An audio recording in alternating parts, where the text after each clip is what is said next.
Yes, boys and girls, welcome back to episode number 9 of the Millwall playthrough. I do hope you are all doing well since the last episode. We have got an action-packed episode in store for you today, looking back at all the transfers that have happened over the summer. Also, a live comment against Sheffield United in our first game of the Premier League season in what is our second season. We do hope we can do better this year after our 16th place finish last season. If you are excited to see our transfers, don't forget to drop the video a like, a comment, and also subscribe to the channel. It does help us massively in our road to 50 subscribers at the moment. So with all that being said, let's get straight into the transfers and run the intro.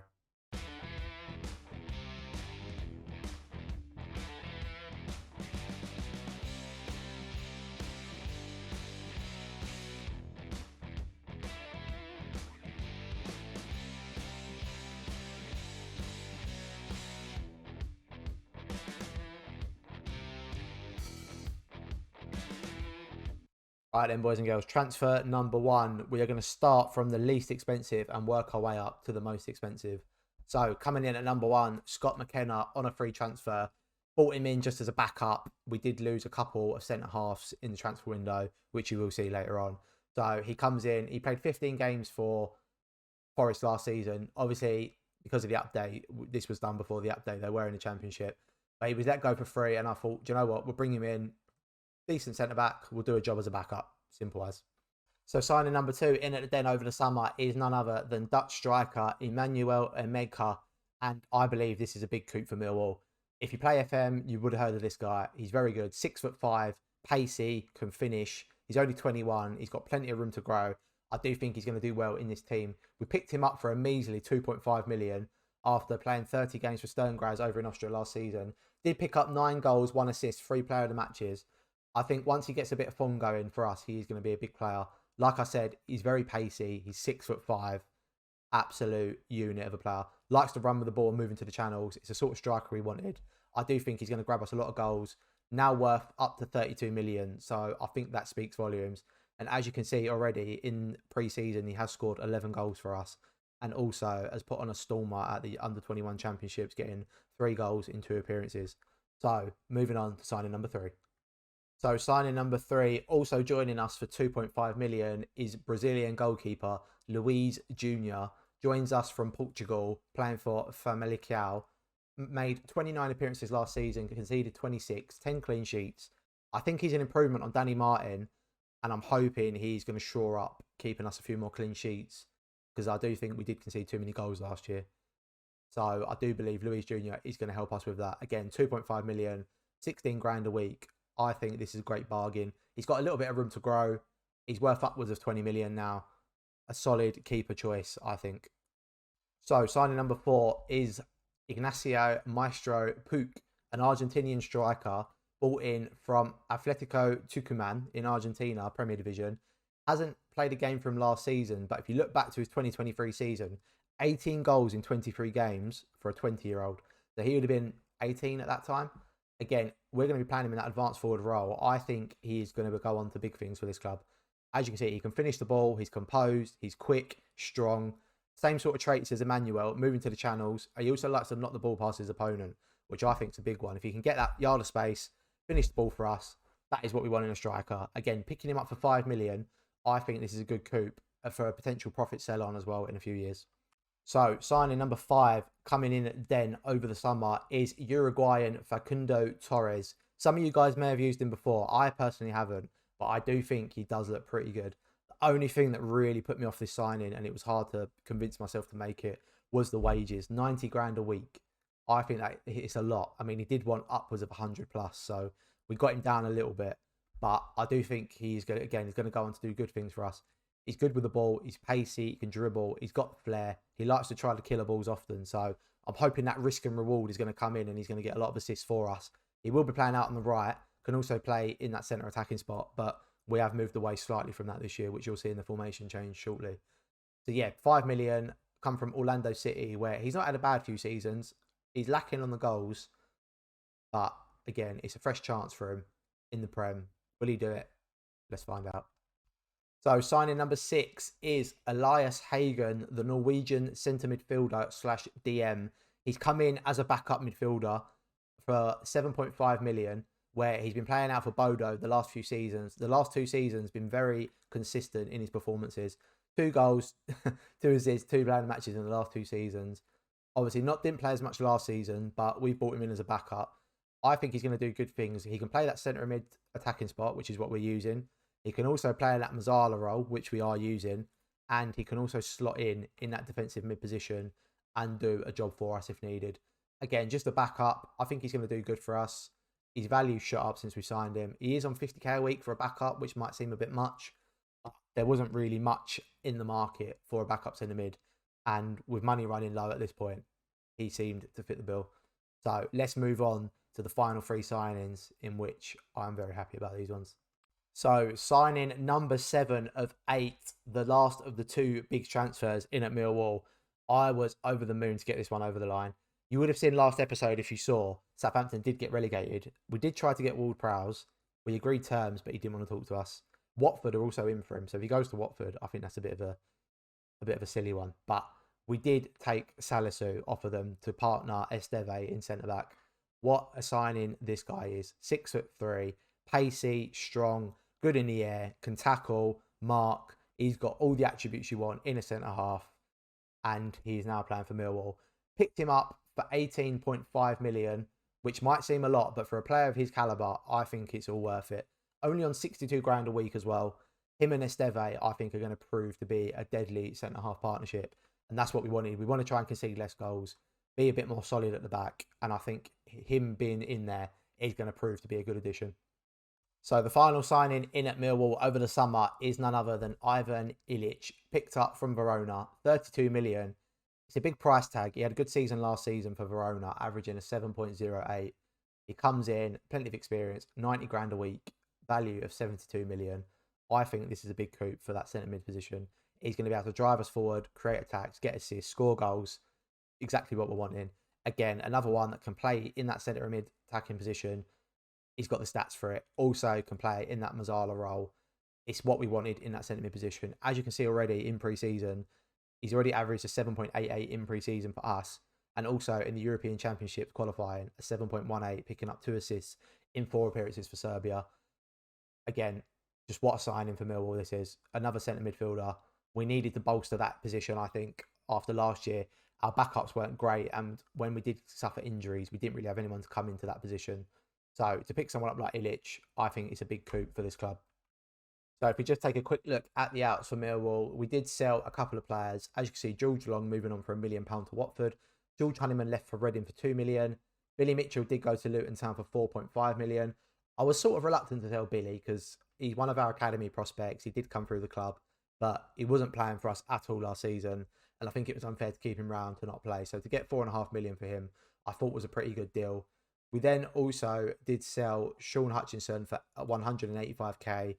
Again, he was getting on. His attributes are declining. He's still got some pretty good stats, but for Premier League level, I just don't think he was cut out for it anymore. And then we did also sell Kike Top. Now this sell, I was very shocked at. Brighton come in for him for £12 million. Again, last season played 21 games for us, didn't score, no assists, no player of the matches. Managed to sell him for 12 million after we purchased him for 375k in season 1. Now, if that's not a profit signing, don't know what is. So he's gone to Brighton anyway. Again, I don't know if he's going to come with anything good for them, but it'd be interesting to see if he does better for them than he does for us. So that's all the signings out. We do still have some money left. As you can see, we do have 10 million left, but we're having a bit of an issue with the wages at the moment.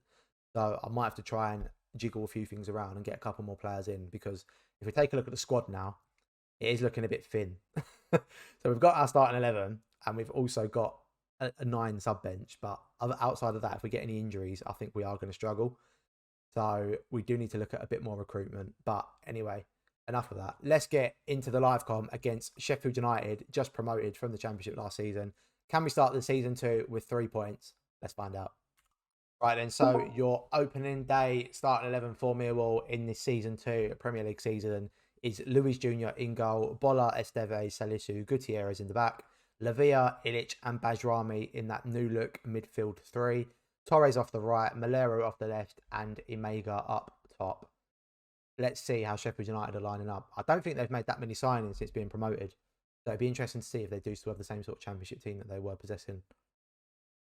So they've got Fodden in goal, Bogle, Lenahan, Egan, Richards, Nathan Taylor, Berger, Yates, Jamal Lowe, Rian Booster, and Nahel Bustos. Again, I don't think they have made many signings there.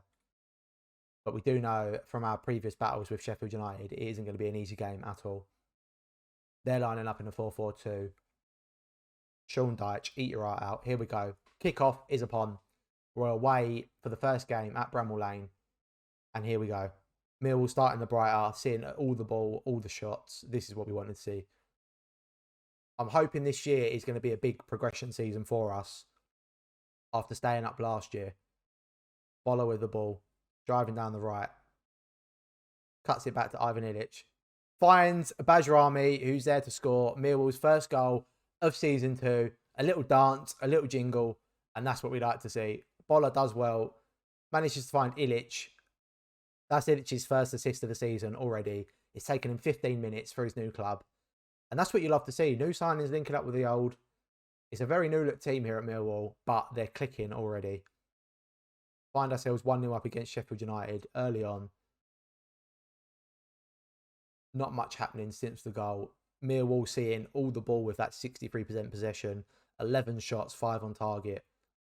I am very happy with this start. Esteve plays it forward to Omega. Back to Lavia. Into Esteve. Finds Ilic. Lovely ball over the top. Malero finds Omega. And there's a debut goal for our new striker, Emmanuel Omega.